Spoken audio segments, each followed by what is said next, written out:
One of those things for the Leafs is Jack Campbell and his goaltending. Do you feel better about where he's at right now? Do you feel confident about the goaltender he's looked like the last little bit as they head into what's hopefully a playoff run that's longer than a week? Yeah, absolutely, Boring. And then the other side of it as well. Teams, for the most part, automatically lock it down more in the playoffs as well.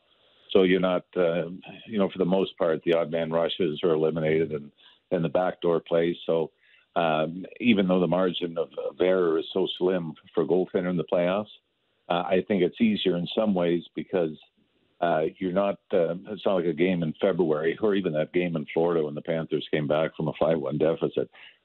You don't see those games as often in the postseason.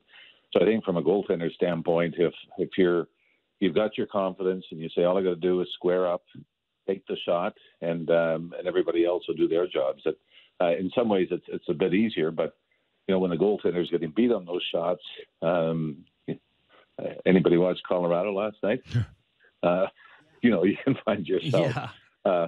You can find yourself in a lot of trouble. So, yeah, I think it was important, his stretch as well as the teams going into the playoffs, that he was getting back to there, and now nothing like starting the playoff series off with a shutout. Does it help now that you've found a way to get not once but twice to Vasilevsky, say, in the last 5 weeks, 6 weeks?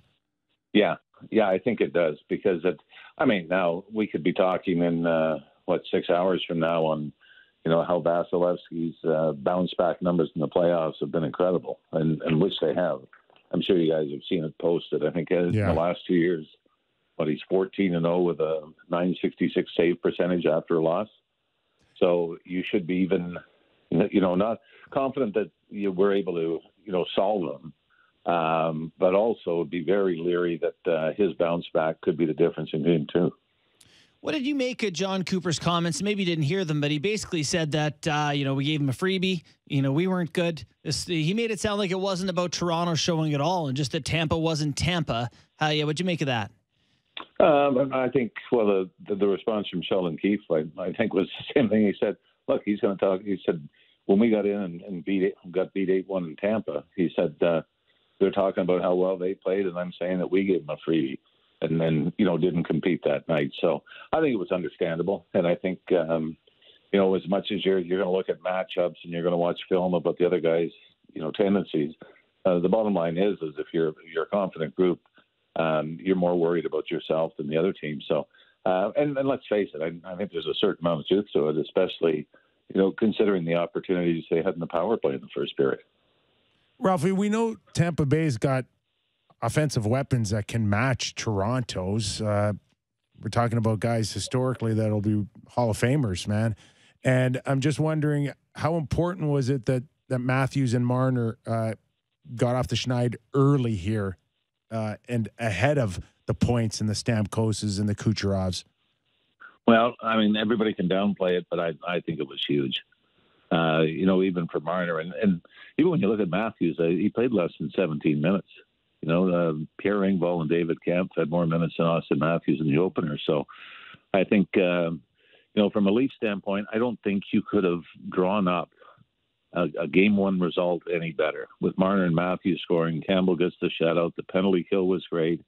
You score shorthanded, you score in the power play, and you're thrilled with it. But I think it was important because as much as, Mitch Marner can say that he doesn't think about it and it's a new series and it's a new game, you don't want it hanging over your head into game 3 or game 4 when all of a sudden the series is tied at 2 and you're still looking to do something offensively. So I think it's probably a lot more important than a lot of people will give it credit for.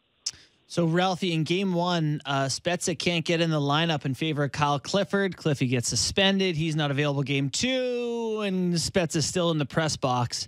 Obviously been a big part of this team the past couple of years in regular seasons. How do you feel about the decision to keep him out games 1 and 2?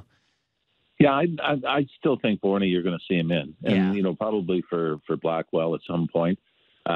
Because without Spezza, even if you want to look at it on the second power play unit, without him, there's a huge drop-off, from the first to the second, at least, throughout the season. And even, he had a couple of times in Washington and Columbus when he was on the ice with the goalie pulled and scores the game-tying goal. he's still somebody that can contribute that way. But I understood, especially the way that 8-1 loss in Tampa ended with all the brawls and scraps and everything. You had to go into game one, I think, with Simmons and Clifford.